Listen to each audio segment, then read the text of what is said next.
Right now, on to the point. EBT theft has cost taxpayers millions of dollars, but there could be a way to stop it. We look at why it's taking so long.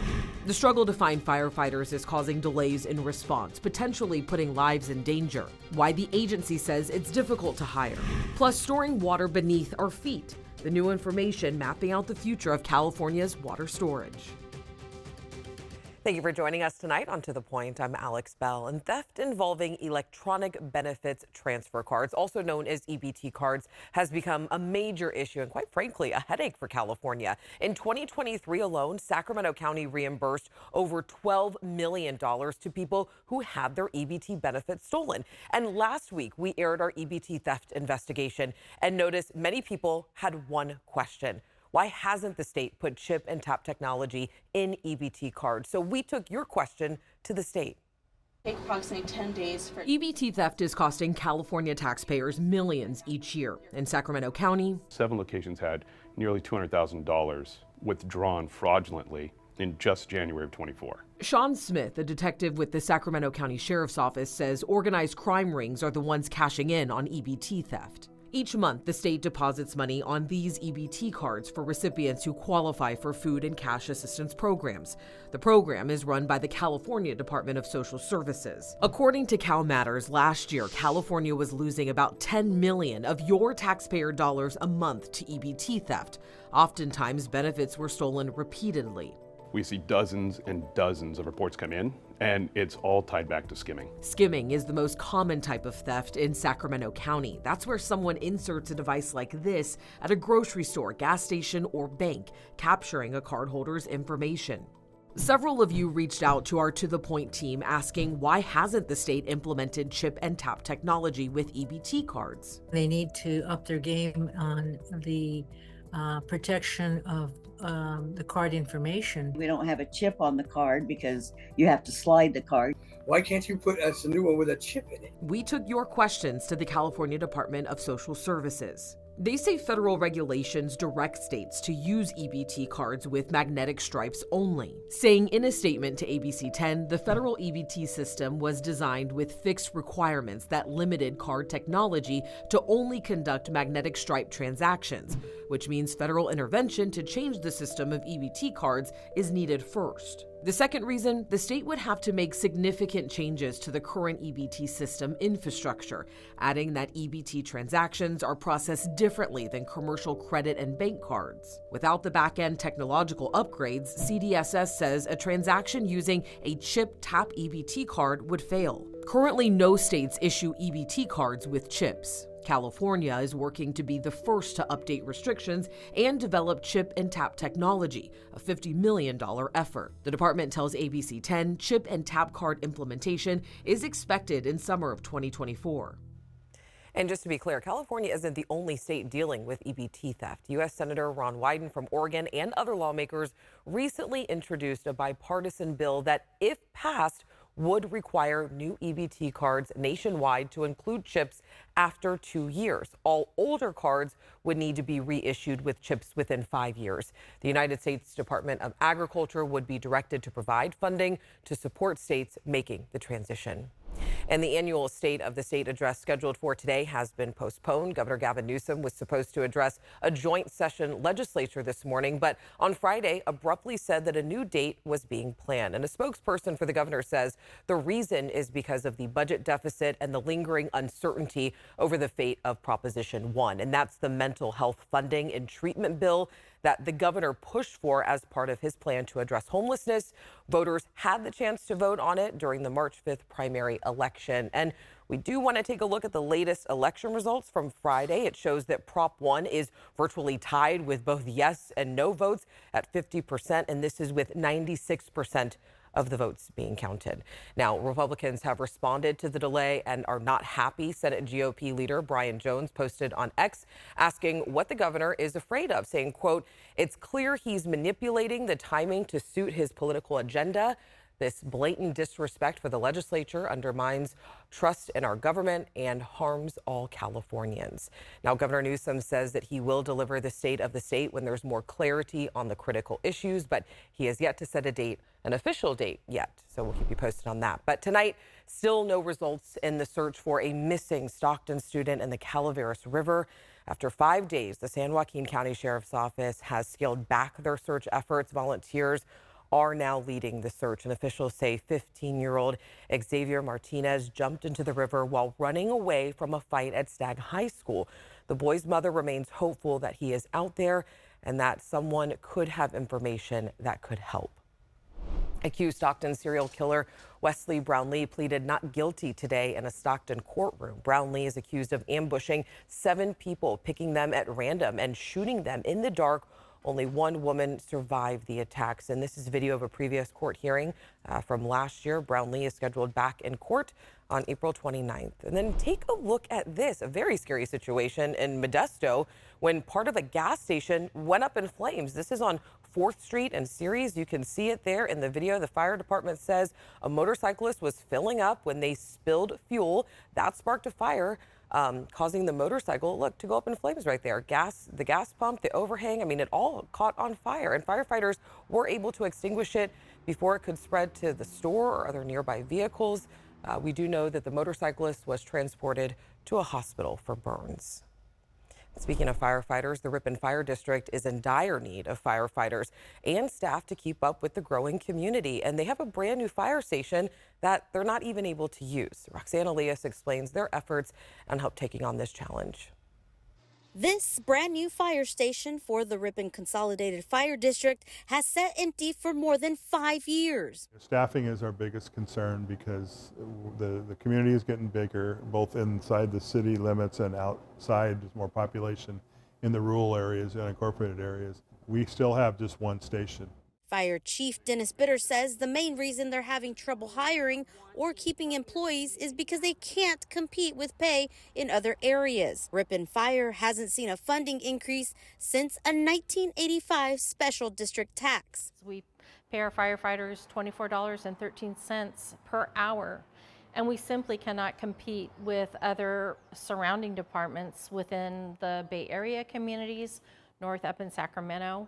And so we lose staff to those other agencies. The fire district is so understaffed that crews had to wait to go inside a home to put out a house fire Saturday. This is after responding in 4 minutes. There was concerns that there's not enough staffing to be there to be able to sufficiently fight the fire and to support the suppression operations. Ryan Mackey, who sits on the board, saw the fire from his home and volunteered to help.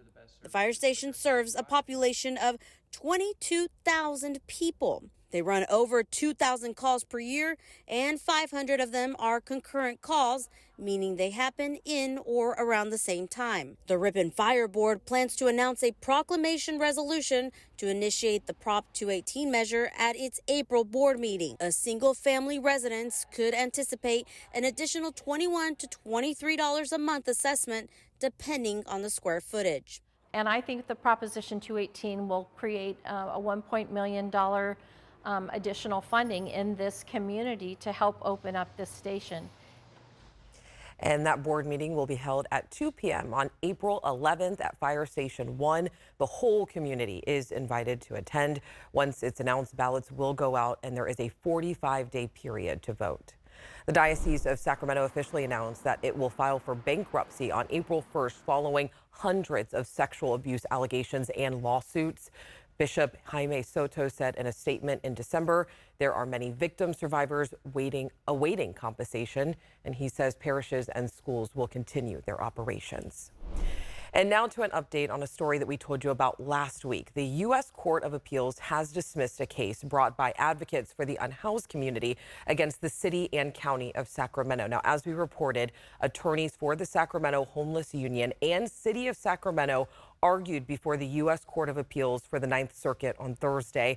And this all stems from the Homeless Union's lawsuit against the city and county, arguing that moving unhoused people during extreme weather is dangerous. Well, now those 3 judges published their opinion, and they are dismissing the Homeless Union's appeal since it hinges on a court order from last summer that has already expired. They encourage the parties to pursue mediation instead. Still ahead on To the Point, the new information mapping out the future of water storage in our state. We're about to get more water as rain and snow return to the forecast, as well as cooler weather. But how about this gorgeous spring weather we've had lately?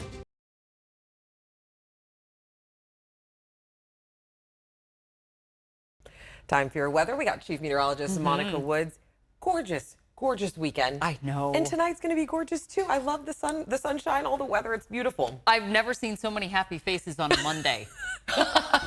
Right? We're all in good spirits because of the sunshine. I know. Head back to work and school. Everybody's smiling after that gorgeous weekend. Temperatures today warming nicely. And we even have that nice light breeze outside for tonight. It's out of the northwest, and that is going to keep us a little bit on the warmer side currently in the low to mid 70s throughout the valley, 60s for the foothills, and 50s for this year. So tonight we're going to hold those 70s through 7 p.m. After that, we drop into the 60s. That's going to be shortly after sunset, which is roughly about 7:15 today. Spring arriving tomorrow evening at 8:06. It'll be the vernal equinox, although our equal day, equal night was a few days ago.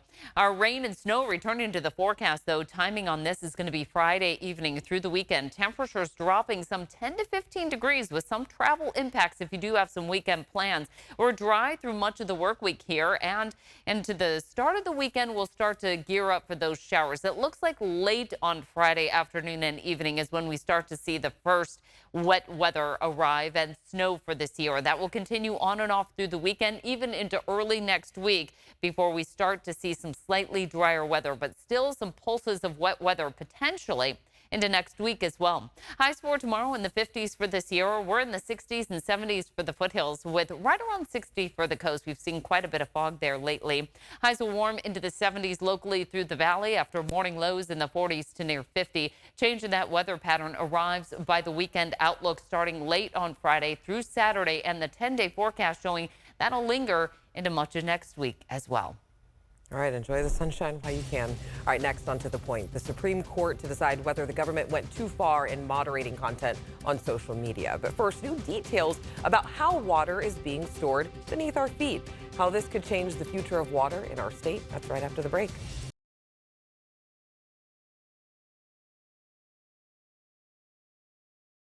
Welcome back. The state is releasing new information on a 3-year project mapping out what water storage opportunities we have beneath our feet.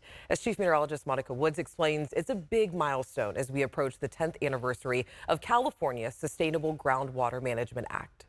A vision for storing nearly 1 billion acre-feet of water in California is getting a step closer to reality, thanks to technology creating a clearer picture of what's underground.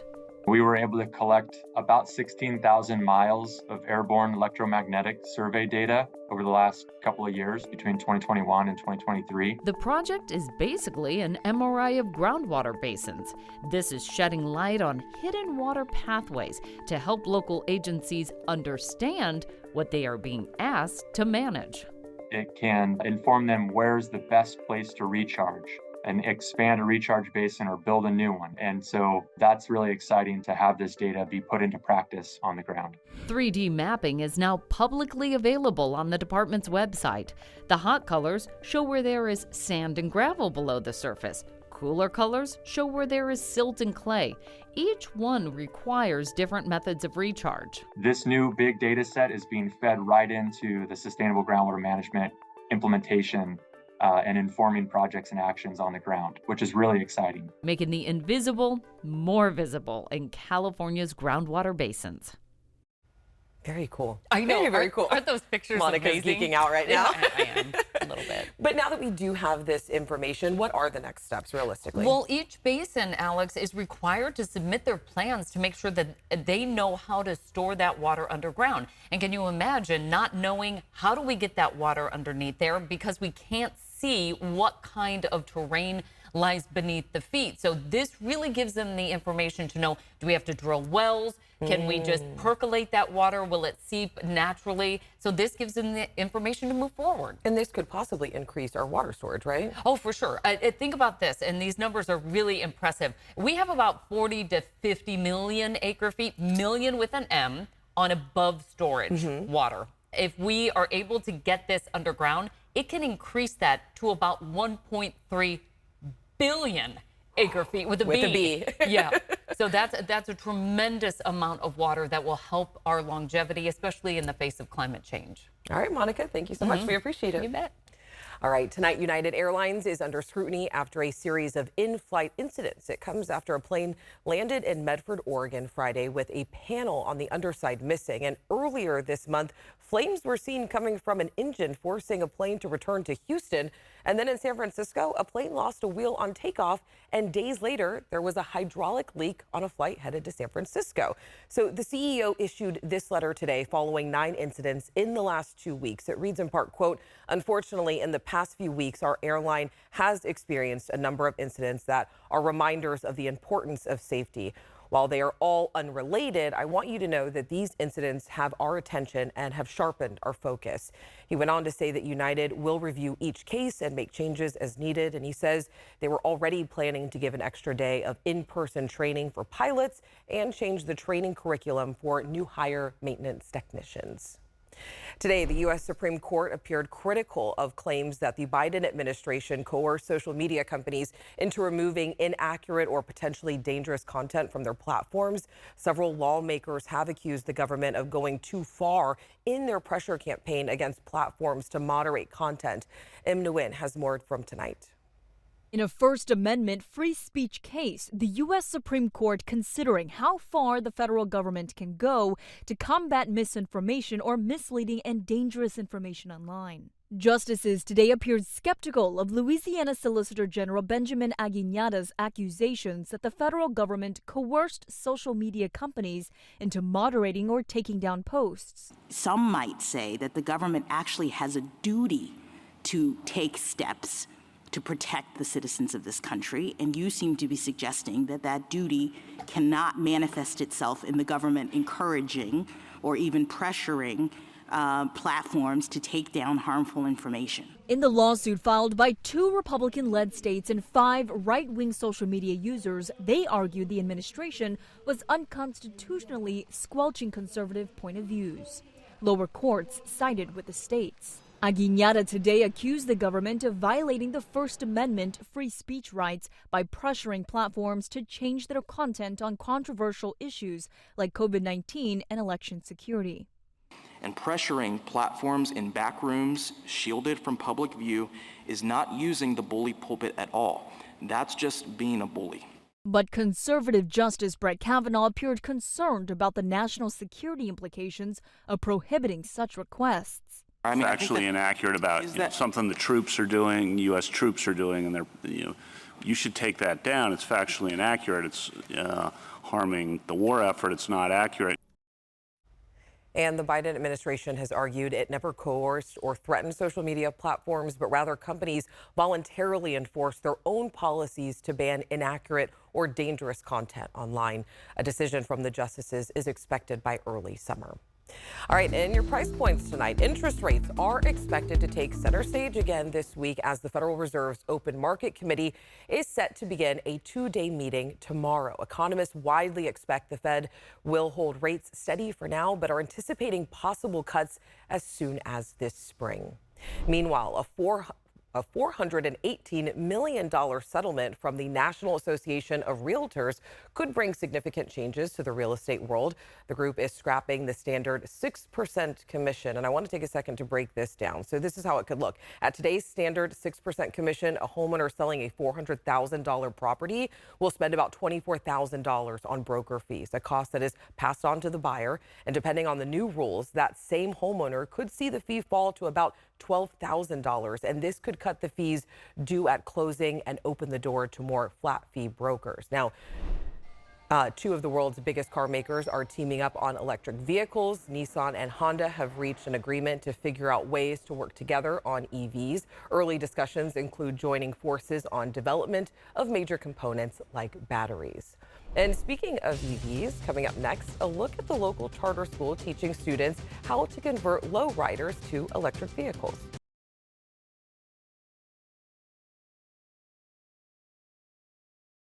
As California transitions towards zero-emission vehicles, one program at a local charter school is teaching students how to convert lowriders into electric vehicles. Yeah, you heard that right. This class pays homage to the rich history of the lowrider culture right here in Sacramento, and it's also using this sleek car as a tool to promote clean energy jobs and vehicles, specifically to underrepresented communities. One student says that she's been taking the class and it became more of an experience than she was expecting. I was nervous at first, but now it's more exciting that I get to, learn all of these new things, and being an actual lowrider that's working on the lowrider just feels more, words can't even describe it. It's just super exciting.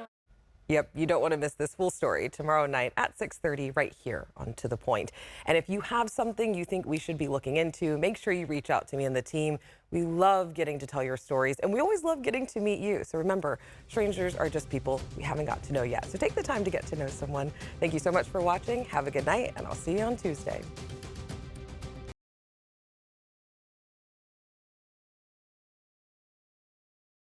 Hey, it's Alex. I just wanted to say thank you so much for watching. The To The Point team and I love hearing from you, and I hope that you'll stay in touch. And don't forget, you can always email me and the team at tothepoint@abc10.com, or you can even send us a text message at 916-321-3310.